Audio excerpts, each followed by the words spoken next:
Hello, everyone, and welcome to the PMO Virtual Summit. I'm excited to have Andy Jordan with us here today. Hi, Andy. How are you? I'm very good, thank you, Hussein. How are you? I'm doing very well, thanks.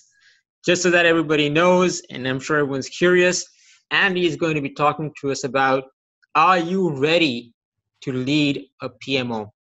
And this is such a topic that's near and dear to me because everything out there that you see, there's a lot of stuff written about how to lead a PMO. There's a lot of stuff written about how to evolve a PMO. There's a lot of stuff written about templates and tools and systems, but really PMO's focus is much more than that. And one thing that I don't find a lot out there is about how do you actually become a PMO leader without keeping hope as a strategy. And Andy will walk us through with his presentation about how do you actually prepare yourself and how do you assess whether you're truly ready to lead a PMO or not. So excited about that. Before I hand it over to Andy, I'd love to share with you a bit about Andy. Andy Jordan is president of Profencion Consulting SA, a Roatan, Honduras-based management consulting firm with a strong emphasis on organizational transformation, portfolio management, and of course, PMOs. Andy has a track record of success managing business-critical projects, programs, and portfolios in Europe and North America in industries as diverse as investment banking, software development, call centers, telecommunications, and corporate education. Andy is an in-demand speaker and author who delivers thought-provoking content in an engaging and entertaining style, and is also an instructor in project management-related disciplines. He always strives to provide thought-provoking presentations that drive his audience to challenge accepted norms while providing actionable content that can be applied in the real world. Andy, great to have you here. Over to you. Thank you, Hussein, and thanks everyone for joining us to go through this 12-hour session. I'm really honored that Hussein has given me 12 hours to speak to you. I know you're really excited about that prospect. I might try and get it down to an hour or so, but we'll see how it goes. I really wanted to call this session, why on earth would you be crazy enough to want to lead a PMO? But I got one of those looks from Hussein that suggested he didn't think that was professional enough. So we went with, are you ready to lead a PMO? But really and truly, we all know it's a thankless job leading a PMO. It really is. And you have to be a little bit crazy, but that's okay because I am definitely a little bit crazy. And hopefully we'll go through this and you'll feel at the end of it that you're excited about the prospect. You're ready to take on the challenge as opposed to, okay, well, that was one career option. Let's see if we can find something else. So let me click on this and see if anything, there we go. Here's my agenda. So you can see why I said 12 hours. I got a lot of stuff to go through here. So the first thing I want to talk about is a little bit of background stuff. And rather than calling it background, because that's what everyone calls it, I just sort of called it, so you want to lead a PMO. So talk a little bit about that. And then I want to take it from there to the environment that you'd actually be operating in if you're leading a PMO or if you're going to be leading a PMO. So this modern PMO environment, and you'll understand a little bit what I mean by that when I get to that point. Then I want to talk about the skills that will make you successful, but not just the skills. I also want to talk about challenges and opportunities, because skills are a wonderful thing, but just like a plan doesn't survive contact with the enemy, skills on their own, they're not going to get you anywhere. You've got to be able to recognize the challenges and overcome recognize the challenges and overcome them, and then take advantage of the opportunities, because otherwise you can't apply those skills appropriately. And skills without the ability to apply them, they're not going to help anybody. And then if you've heard me speak before, or if you've read any of my articles, I always try and end up with some practical advice, some things you can actually do. And I'm not going to say that we'll give you sort of some preparatory skills or preparatory steps that you can take that will get you to lead a PMO by next Monday. But I am going to give you a few things that you can start working on, that you can start focusing on, so that if and when you get to be a PMO leader, or if you're already a PMO leader when you go back into the office, some things you can do to make yourself even more successful than you would already be. So that's the kind of stuff I want to talk about. Let's get straight into it with, as advertised, so you want to lead a PMO. Do you know what you're in for? So let's do a little bit of history. And this is pretty much the path that I went through. I started off in project management. Well, I started off in banking, but that's a whole different story. But like so many other people, I sort of fell into project management by mistake. But when I got there, I started managing projects that were a little bit more complex, a few more dollars involved, a few more zeros on the end. They became a little bit more important. They let me deal with a few projects that actually sort of impacted the business a bit. And I got a little bit greater exposure from that, which led on to leading some programs, which had a multi-departmental reach. So, multiple different business units that started to touch on business transformation, business critical type stuff, and gave me exposure to C-suite type people and, even more money and even more zeros on the end and even more people not liking me very much and all that kind of stuff that is part of program management. And from there, I went into a PMO support role, working directly with the head of a PMO, doing pretty much all of those bullet points, doing some governance and oversight stuff, doing some continuous improvement stuff to try and improve the way projects were done, and then coaching and mentoring those people who are a little bit earlier in their career path. And you may do things in a slightly different order. I guess the PMO support piece might fit somewhere differently in this sort of progression, but this is pretty typical that if you're a PMO leader, you've probably got a background in project management and or program management and or some PMO sort of staffing roles. That's not unusual at all, and there's a reason for it. There's a very good series of reasons for it. The basic assumption is that PMO work is an extension of project work because PMOs support projects and project managers. So if you want to lead a PMO, start off getting some experience on projects and working as a project manager. There's also this idea that PMOs focus on consistency and compliance within project execution. We look at ways that we can standardize things. We look at ways that we can do the same approach across all different projects and project managers because, that gives us that economies of scale that we can leverage. And if everybody knows how to do things or how things will be done, it's easier to move people from one project to the next. There's also the assumption that generally speaking, PMOs are going to be operating at a departmental level. Typically, if an organization decides it's going to create its first PMO, it's going to be in IT. Not always, but the vast majority of the time, the organization is going to create a PMO in IT. That usually means that they're then going to create other PMOs outside of IT in other business areas because those business areas don't want to rely on IT's PMO to manage their projects. And we end up with a whole bunch of departmental PMOs. Sometimes we have an ePMO, sometimes we have a strategic PMO. I'll get to that much later on in this presentation. But generally speaking, as a general rule, the assumptions are we're going to have something at that departmental level.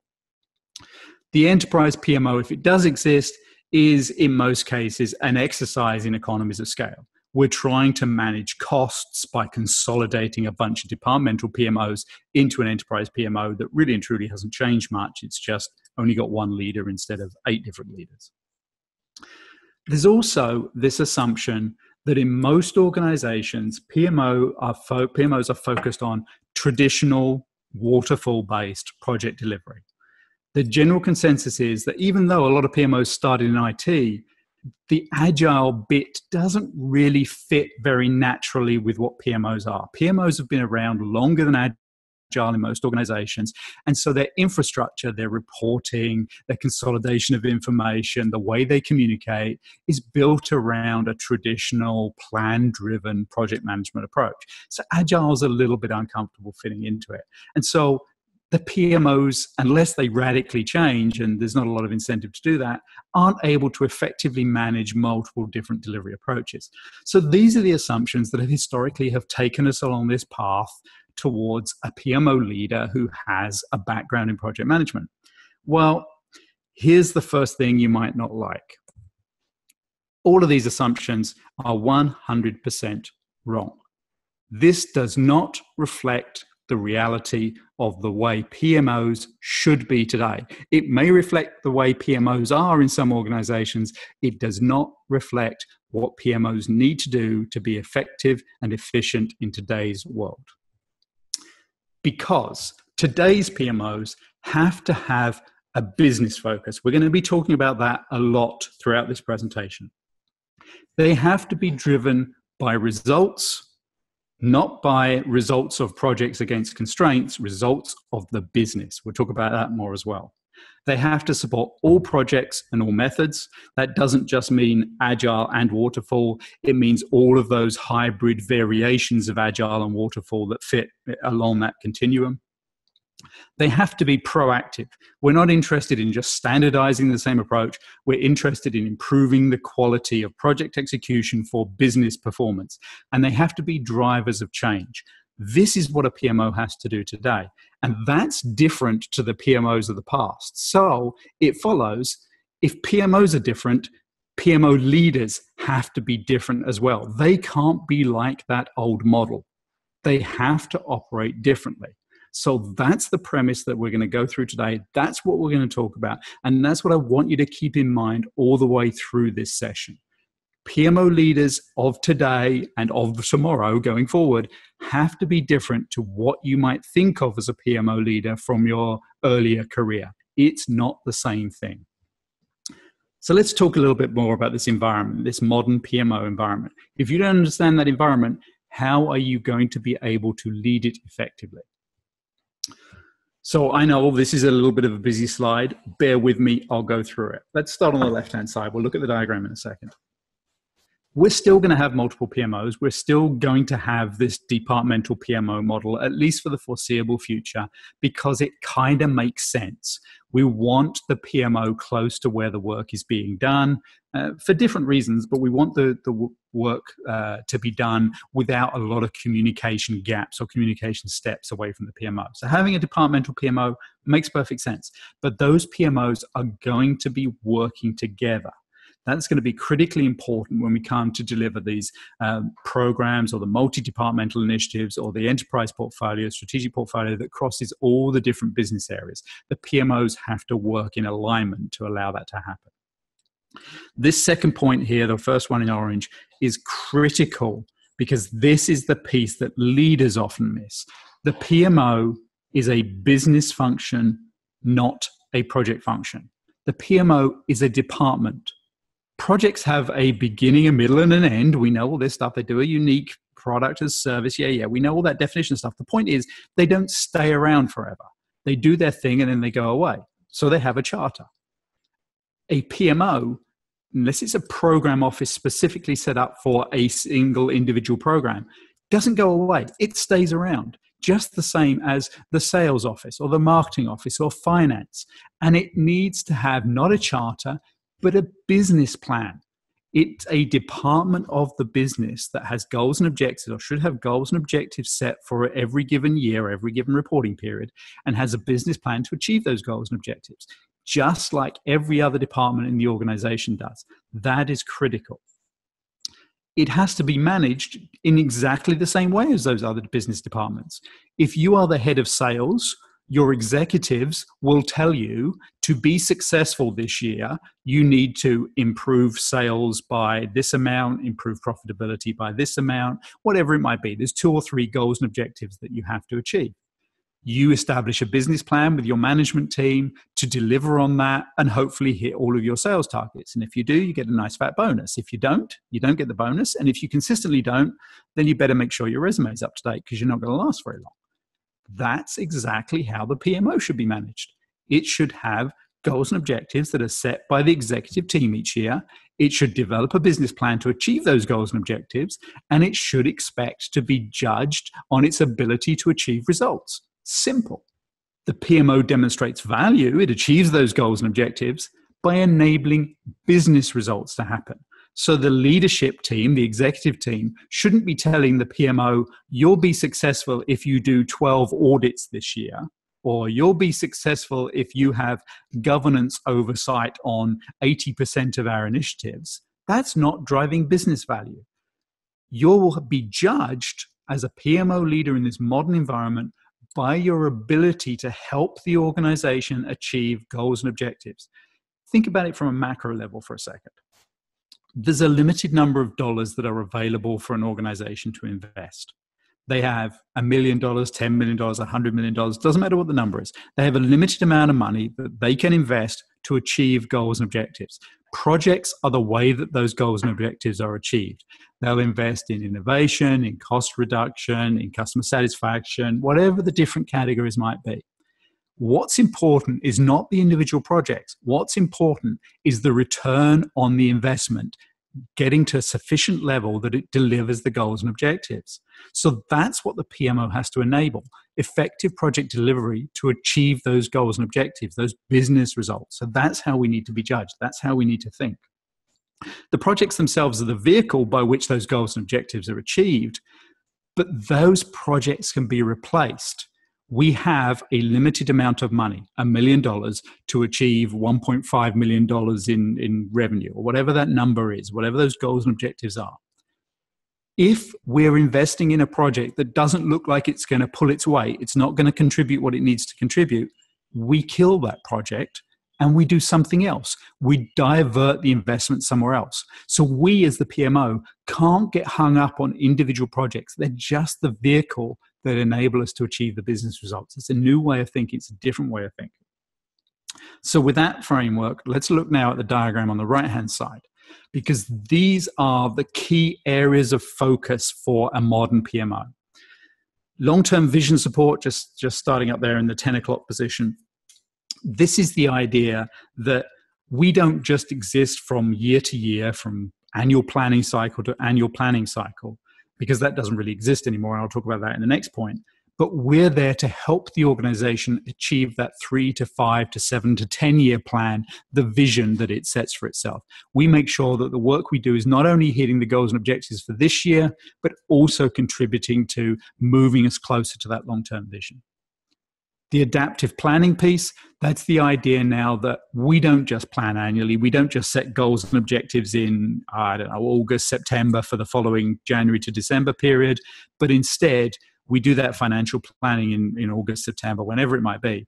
And then we adapt every quarter, at least, maybe more frequently than that, to identify what's changed in the organization. What do we have to do that's a little bit different? How do we need to evolve? Are our goals and objectives still relevant, or do they need to change?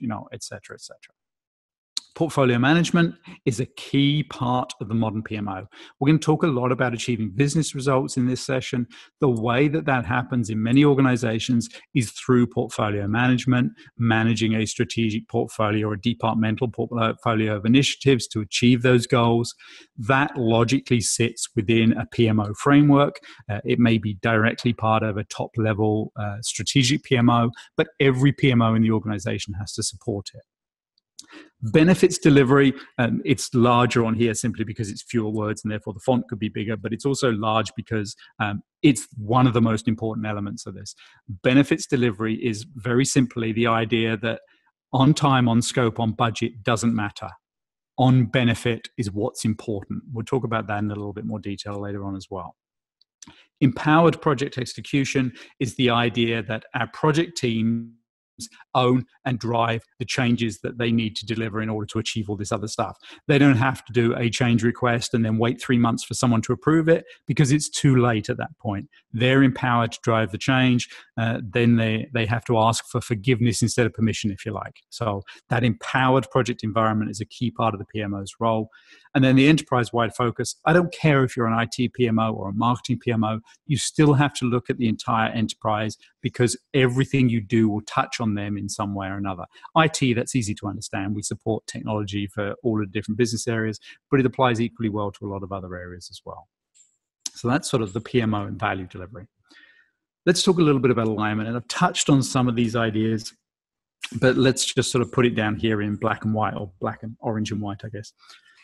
Traditionally, the PMOs are seen as an extension of project delivery. They focus on consolidating information and reporting. How many projects can we get onto a single letter-sized piece of paper using only red, yellow, and green dots? They look after governance. You may well see audit-type functions or oversight-type functions within a PMO. They focus on methodology and process, standardization. Are you filling out all the templates? Are you filling out all the fields in the template? And then, if we want to be a little bit more positive, some coaching and support for the PMs, helping them to solve problems, mentoring them as they develop. That's fine. That's kind of sort of important, but it's nowhere near as important as the bottom half of this slide, the extension of business management. PMOs succeed through the achievement of business goals that are delivered through effective project execution. Think about PMOs being to projects what finance is to money. It's the control function, yes, but it's about optimizing our ability to generate a return. Finance is focused on making sure we invest our money as effectively and efficiently as possible to generate the return in the business, whether that's operations or whether that's new product development or anything in between. Projects are the same idea. PMOs make sure the projects are generating the best possible return, and that return is measured in terms of the business drivers, the business results that were the reason why we decided to approve a project in the first place. The success has to be measured by the leadership, by the executives ultimately, and defined by metrics that are achieved through the effective business plans that we as PMO leaders develop in order to hit those different criteria. One year it may be a case of, enable 80% improvement in schedule variance because that's going to drive us directly to get more revenue because time to market, better customer satisfaction, whatever it might be. The next year, it might be a case of driving better project resource utilization because that helps on the bottom line of project delivery. It helps reduce the costs. It helps generate a better ROI. Whatever it might be, whatever it is we do, it's tied to business performance. Hopefully you see the difference there.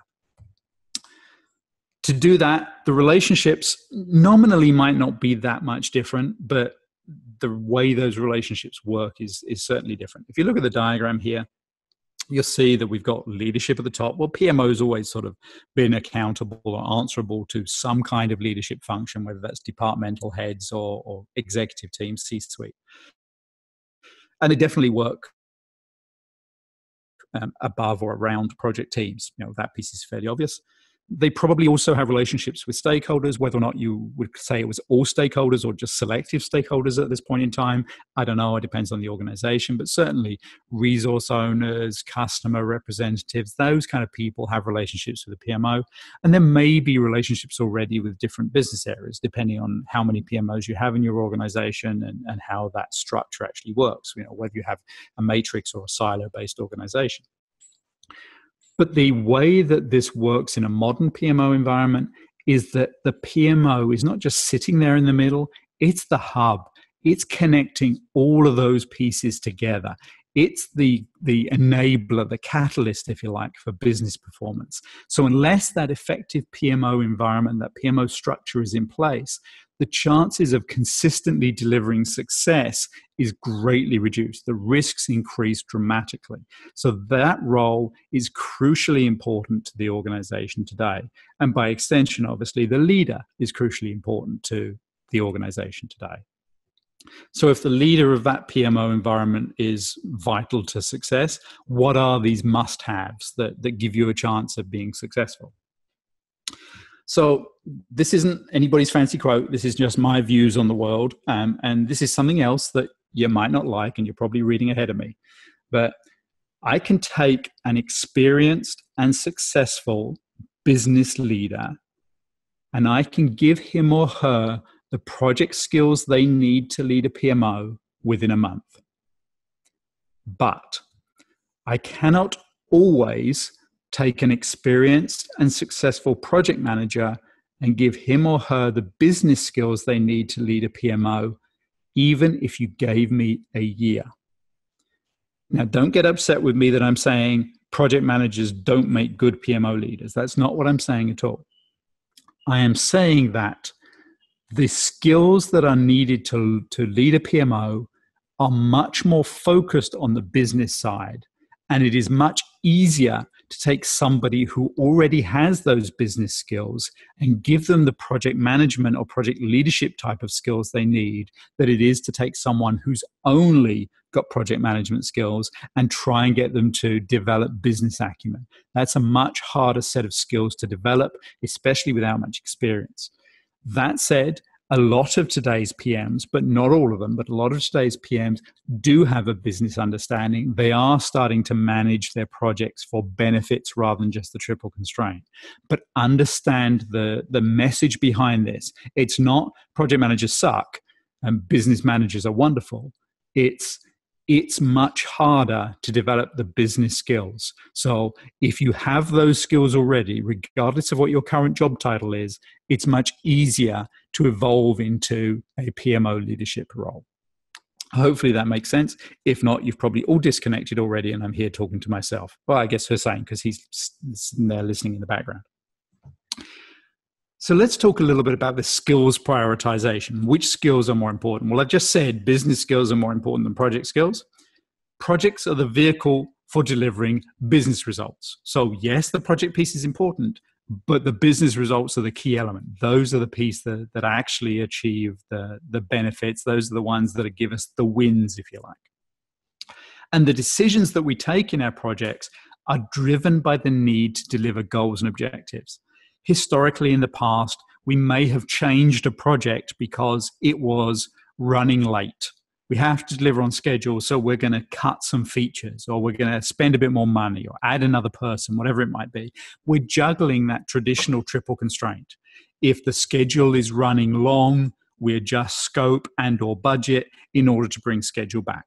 You all, if you've been project managers for any length of time, have heard about the triangle, the idea that you've got at each point of the triangle, scope, schedule, or budget cost, and you can move any one of those as long as you're prepared to adapt some of the others. You can't freeze all three of them. So that's fine and dandy, but it doesn't apply to today's world. What applies to today is the need to adjust our projects to achieve goals. And let me give you a practical example of what that might mean. Suppose that we're going to launch a new product, and the idea of this product is to gain 20% market share in a brand new market to us. So that is the reason for doing it. We're not worried initially about how much money we're going to make. We're not worried about profitability. We just want to get that market share, because we know if we get that market share, then the money will follow. So we invest in a project, we start building the product, we start thinking about how we're positioning the product. We've got work items that are going on around the support material, the training, the marketing, training salespeople to actually sell this stuff. All this is going on. And then one of our competitors launches a product 3 months ahead of us, and they start taking market share. Well, now, unless we do something different, we're not going to get our 20% market share. Our project might be going wonderfully. Everything is going well. We're on track to launch all the features on time. Everyone's understanding what's going on. There's no major issues. But if we don't do something, we're never going to achieve that 20% market share, because the competitor got there first. They're already taking share from us. So what do? Well, maybe we decide we're going to delay the project, add more features, make it a little bit more enticing so that we can bring people away from that. Maybe we decide we're going to drop pricing. Doesn't really change anything in the project itself. It just sort of means a lower price point to try and win people back. Maybe we try and rush out the product with a few less features, because the sooner we get to market, the sooner we can stop that erosion of market share.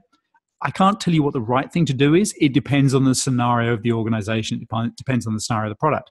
The point is, we're having to change the project, or potentially change the project in order to deal with something that has changed in the marketplace that impacts our ability to achieve goals and objectives. We're not changing the project because of something internal. We're changing the project because of something external. And that's a key difference, but that's what the key function is here. That's why we need these business skills, so we can get the right people involved in making the right determination as to what we do to this project in order to still achieve what we need to achieve for the business. Because at the end of the day, if we fail to hit that market share, we fail to hit the goals and objectives. No one's interested in why. We just don't get our bonuses.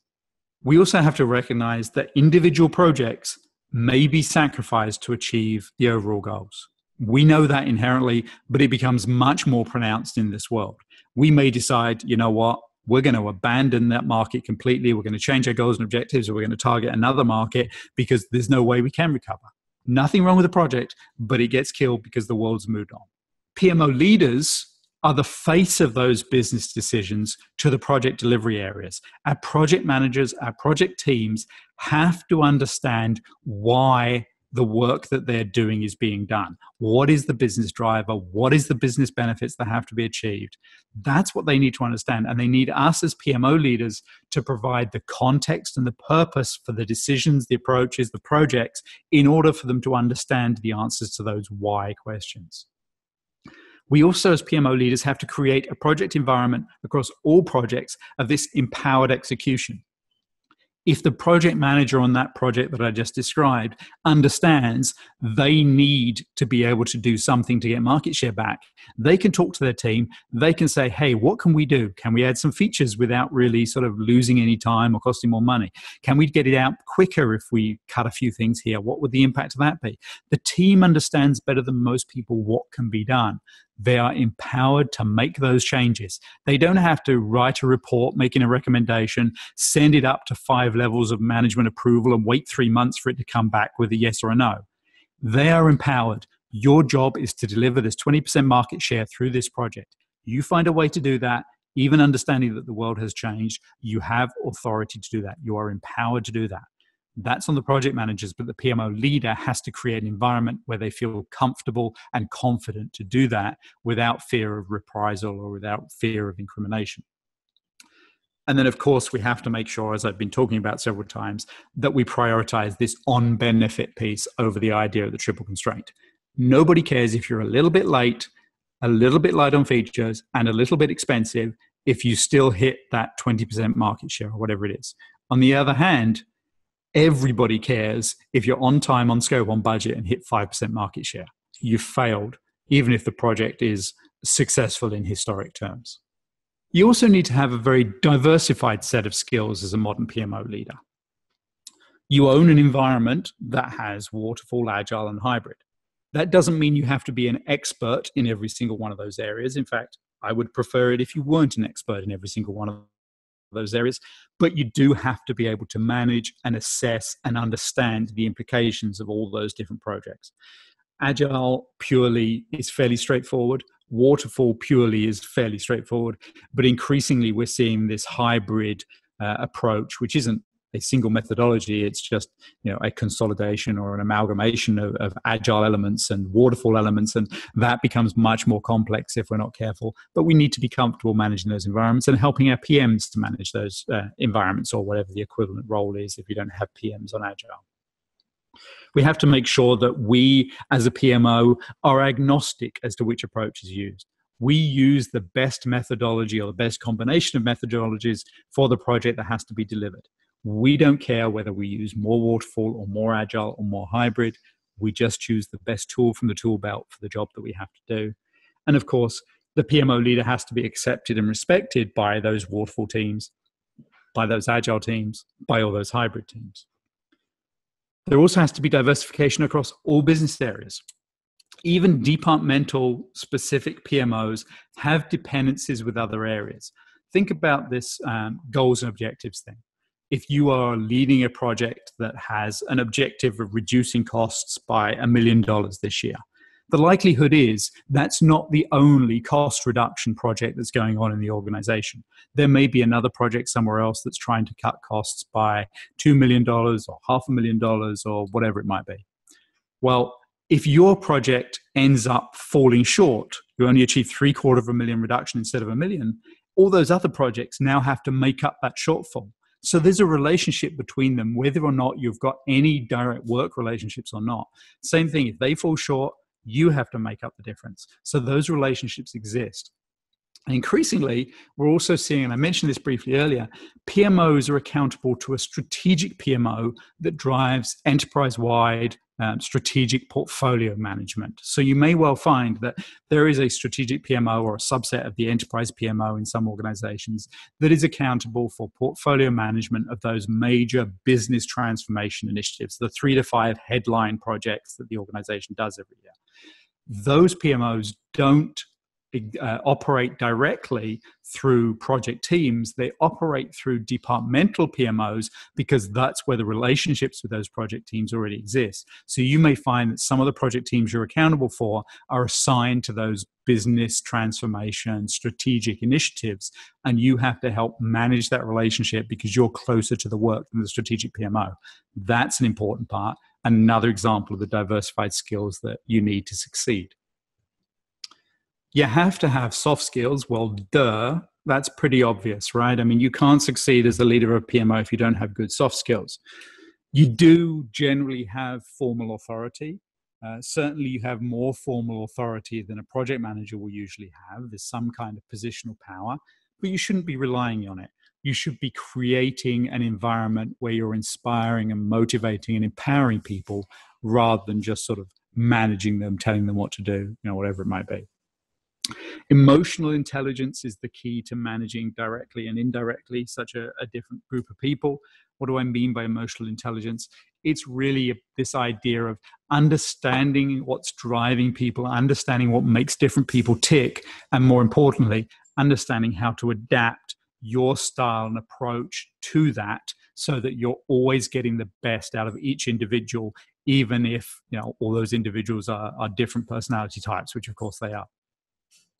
You also need to have political acumen. You have to be able to play the political game, whether you like it or not. None of us like politics in the workplace, but it's an inevitability, and it can be the difference maker. If you can get people to do what you need them to do, it will help you to succeed, whether that's fair or not.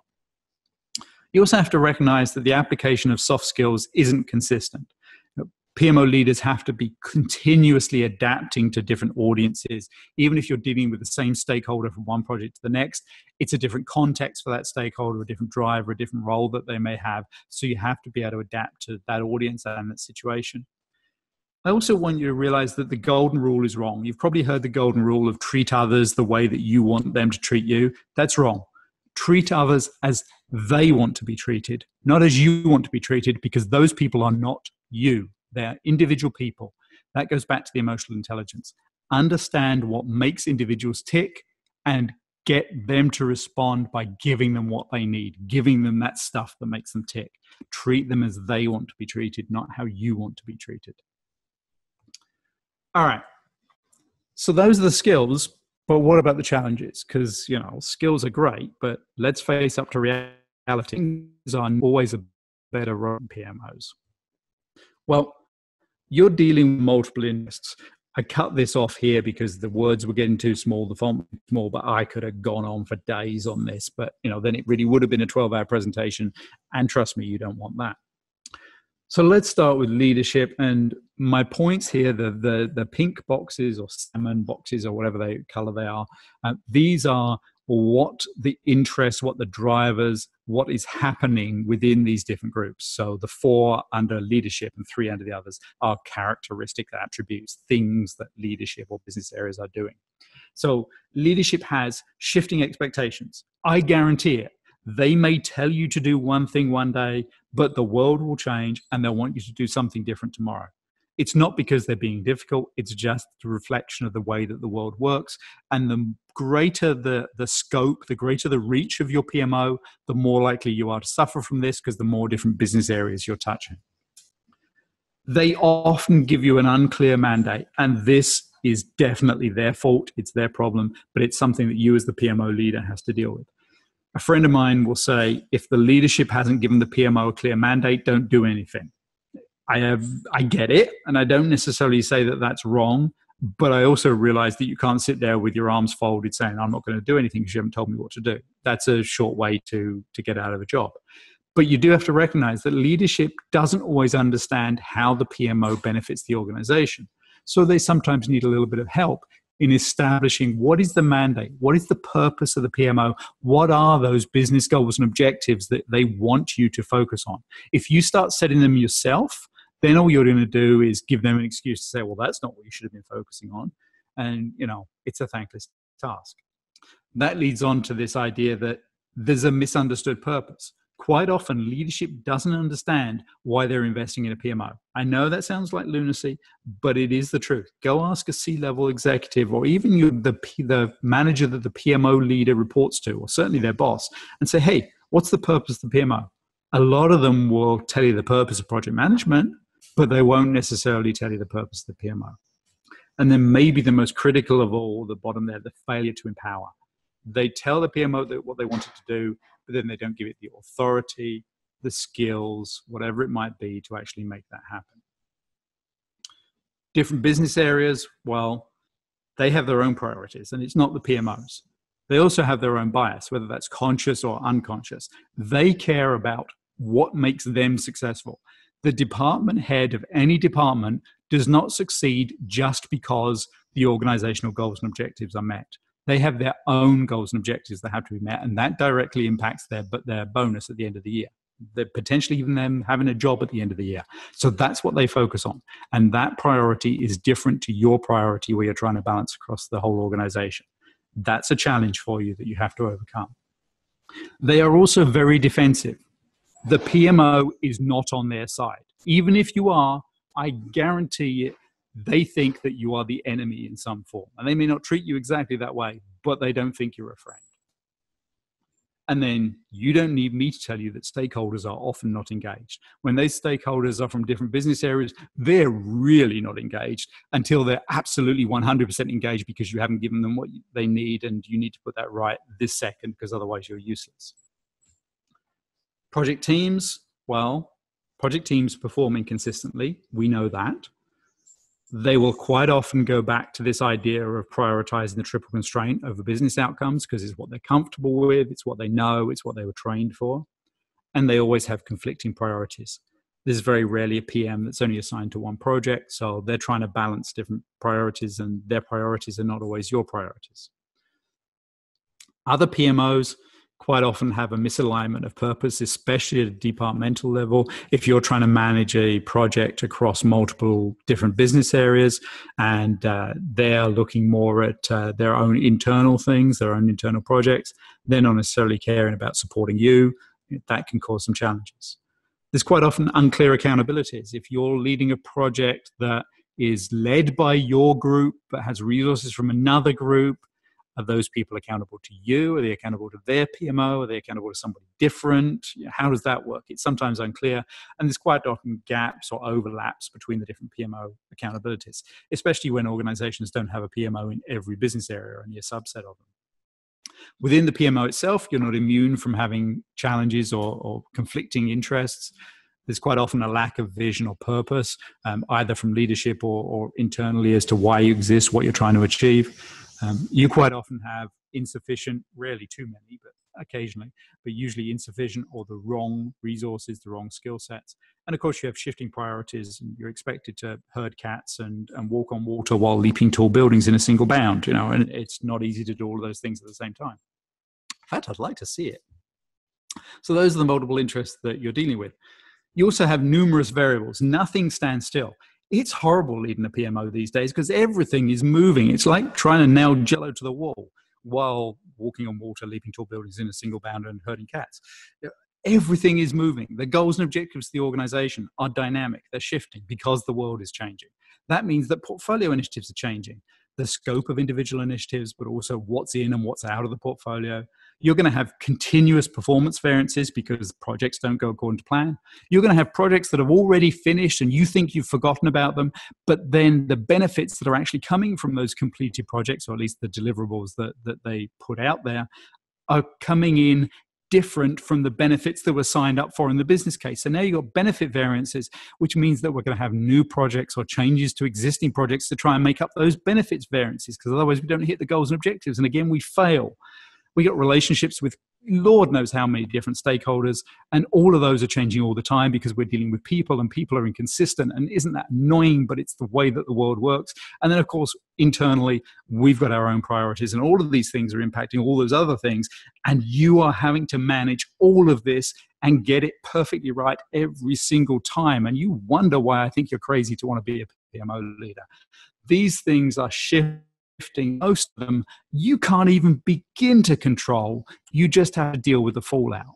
And that can be a huge challenge.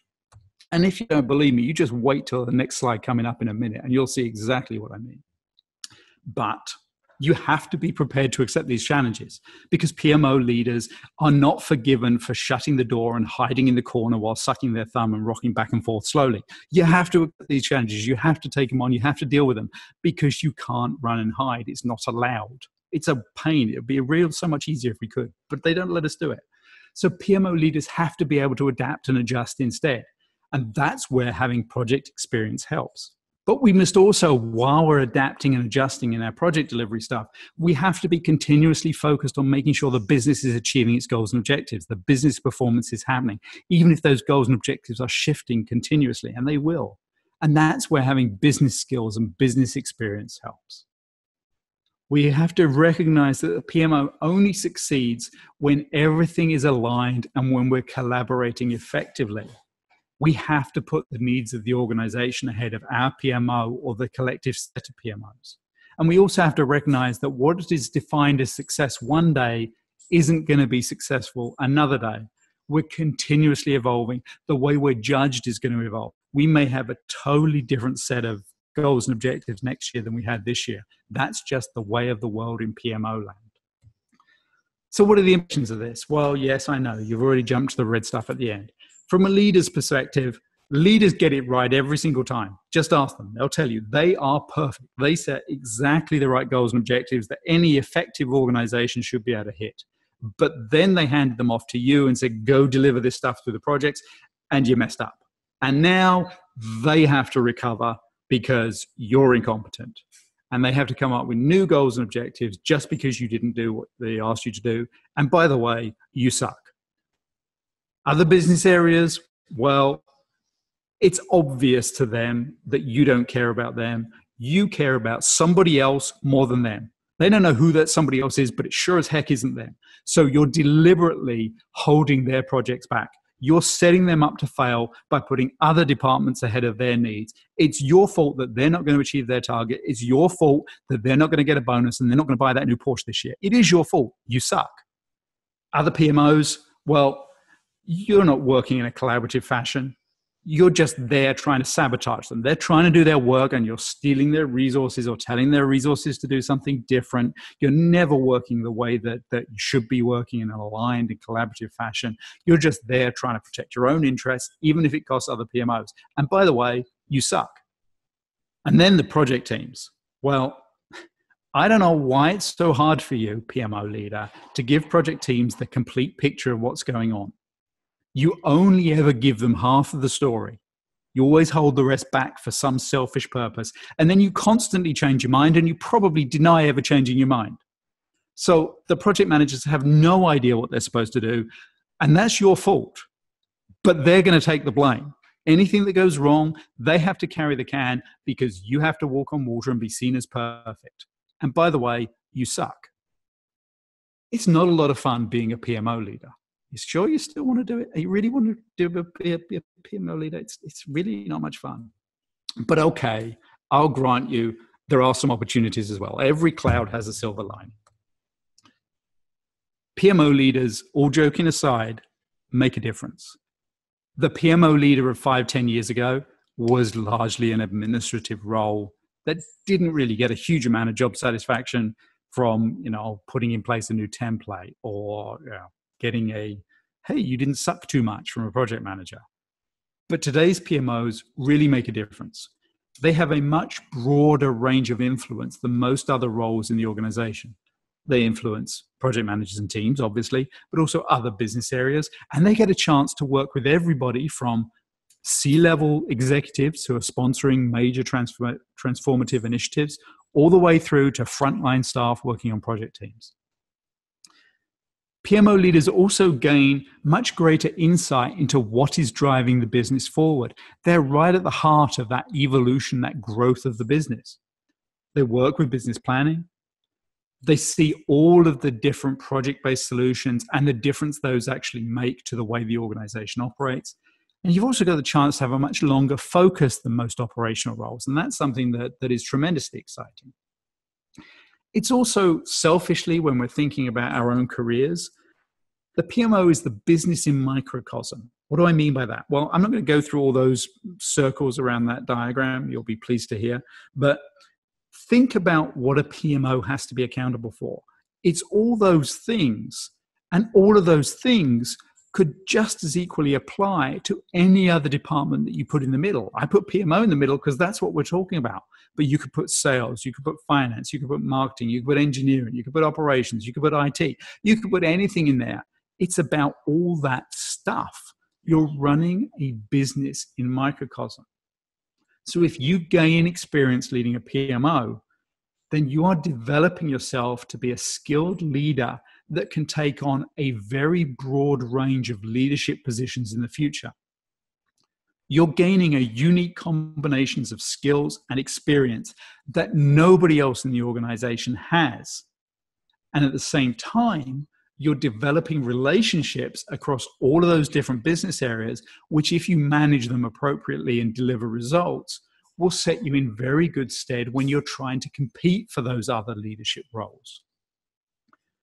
You're also getting a chance in a relatively early role in a career to demonstrate your strategic and execution capabilities.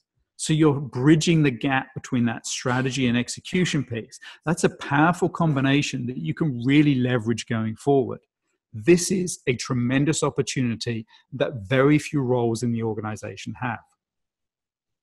So let's wrap this up before we get to the questions and talk a little bit about how you can actually prepare to be successful. How do you take this opportunity of being a PMO leader in a modern PMO and excel at it and set yourself up to be the next CEO of the organization, or at least the one after next? Well, first off, build your foundation. Build a strong foundation that will set you in good stead no matter how high you grow.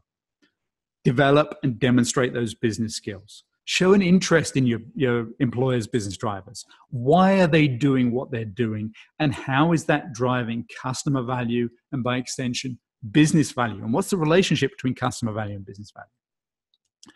Increase your own skills in the business arena, inside and outside of the organization. You are listening to this now. You're looking to expand and grow.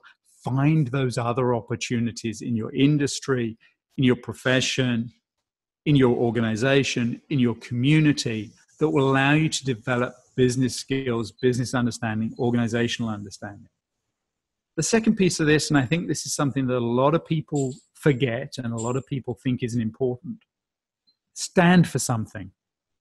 Develop perspectives, opinions, values on how PMOs in general and your PMO in particular, whether you're the leader or not, needs to improve and adapt.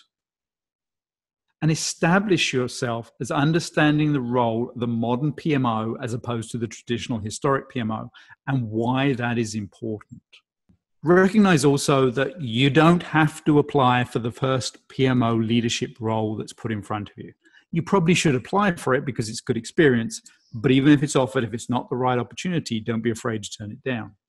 Not all PMO opportunities are created equal. Figure out which is the best one for you. Do you need to consider changing employers because the opportunities in the current employer aren't right? And then how do you position yourself to succeed in that specific role or organization that you're targeting? Be honest with yourself. Perform a SWOT analysis, strengths, weaknesses, opportunities, and threats of your skills, your fit, of the role that you're thinking of applying for, and how that's going to benefit you, not just today, but in the long term. When the pay raise has been forgotten, how is that helping you to grow your career? If you decide to take on a role or you get asked to take on a role, develop a 90-day plan. Make sure you understand what your priorities are from leadership. They are not something you should be defining. You should not be telling leadership, these are the PMO's priorities for the next 12 months. That's up to leadership to tell you. Ask that question in the interview. If they don't know the answer, that should be a warning sign. Identify who you need to start building relationships with and then start building those relationships. Buy people coffee, have conversations, understand what they like about the PMO, understand what they don't like about the PMO, understand what you can and can't do about it, and be honest. Make sure that you've established your urgent and important priorities. So you can only do so much in 90 days. Focus on the stuff that is important and urgent, not one or the other, and certainly not neither. And then think about how you're going to judge yourself. What's going to drive you? What's going to establish whether you have succeeded or not within 90 days, within 6 months, within a year, whatever it might be. And then make sure with all of your stakeholders, you're implementing consistent communication approaches, active and proactive feedback loops to you and from you, so both directions.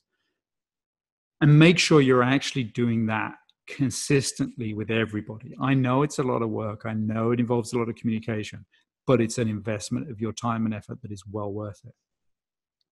And then start building momentum.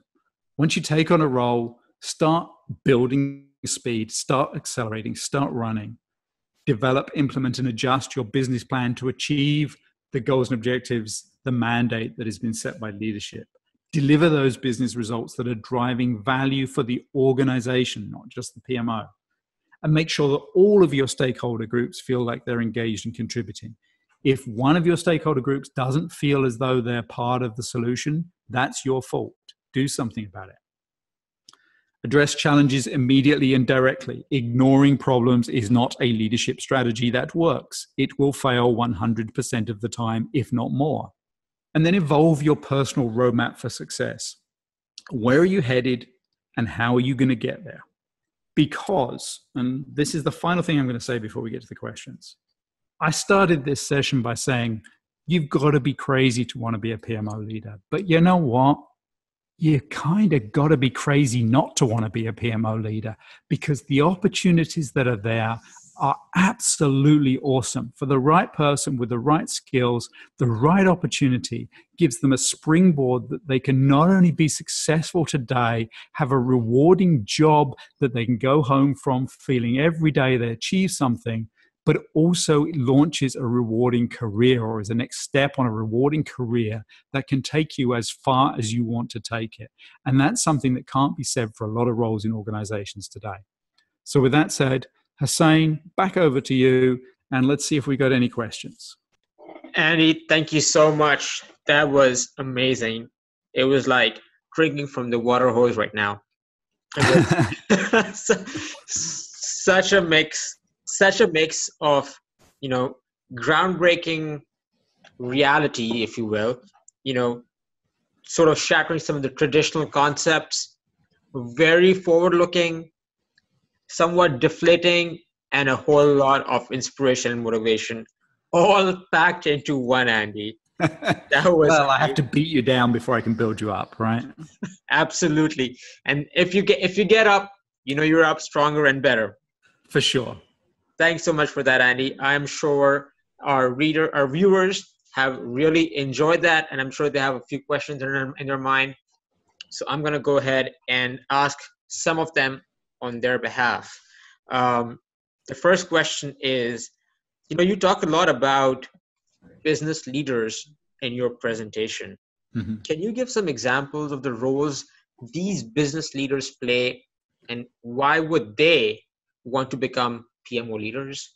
So I think that a PMO leader from the business is somebody who has some form of general management experience. It's somebody who has probably had staff accountability and probably has had some kind of balance sheet or P&L accountability, so financial accountability within the organization. That may be a management level, it may be a director level, it may be a VP level, depending on the type of PMO that we're talking about. But it's somebody who's got that general management experience. I would be a little cautious, never say never, but I'd be a little cautious of somebody who has only managed in a technical domain, whether that's IT or some other kind of technical role. And I would be a little wary of somebody who hasn't worked extensively with people, who's been a manager title, but has had more of an individual contributor role, because I'm not sure those people would have had the exposure to different personality types to be able to sort of be an effective leader of all those different people. They may well be, and like every other generalization, there are many, many exceptions. But I think that I would be looking for a business leader who's had some kind of financial accountability and some kind of staff accountability, and has demonstrated an ability to succeed in that role. Got it. That makes a lot of sense. So for anybody who's, and I know, in general, especially people who are within, the IT or the tech realm, the word business gets thrown around quite a lot. Mm-hmm. And I think from that perspective, just having a good concept and definition of your perspective on business leaders and how that has been used in this presentation helps a lot. So thanks so much for that, Andy. Andy, if someone came to you and said that a PMP certification and experience in project management was as critical to a PMO leader as, a degree and experience in surgery is critical to a surgeon, what would you say to them? I would respectfully disagree. I would certainly not say it hurts. I will never say if you have a PMP and you've been managing projects for the last 20 years and you've done nothing else, that you can't lead a PMO. I would not say that at all. What I would say is that the project skills needed to lead a PMO are less significant than the business skills that are needed. A PMP does not qualify an individual to be a project manager. So it certainly doesn't qualify anybody to be a PMO leader. A PMP is important. Don't get me wrong, I am PMP certified myself. I don't think it's a bad thing, but recognize its limitations. It is a demonstration that you have knowledge and an understanding of that knowledge, a way to apply some of that knowledge in the project management space. It is not evidence that you can manage a project, and therefore it is not evidence that you can manage a PMO. It's also not evidence that you can't. It's a useful designation to have for anybody. It's especially useful for project managers, and it's somewhat useful for PMO leaders. Got it. That makes a lot of sense. I know I've been asked that question a few times, often also having been sort of dissed on social media for having said a few things, but it's good to get your perspective on that as well. So thank you for that, Andy. Andy, you have leaders of accounting departments, procurement departments, marketing departments, all the departments that you listed within your presentation, whose career paths could again, there are exceptions, but as a general rule, most of these career paths are rather straightforward. To get to that level, to become a head of an accounting department, to become a head of a marketing department, the career path is, less convoluted, if you will, than that is the case for PMO leaders. Mm-hmm. And I know you sort of touched upon that quite a bit in your presentation. But why is the case? Why is that so that for PMO leaders to become PMO leaders, there's so many options and possibilities out there? I think if you think about most traditional verticals, the career path can be thought of as a ladder, right? You take it one rung at a time and you get as high as you're comfortable getting before, it gets a bit too high for you. I think that in the project space in general, not just in the PMO space, but in the project space in general, it's more like a climbing wall. We're still headed upwards, but we're having to go sideways sometimes. And even when we are going up, we're not going straight up. We're going off in angles in different directions. And sometimes we have to go backwards a little bit before we can find another path to go higher. I think a lot of that is because projects are not consistent. If you think about any department, fill in the blank, the job is very, very similar.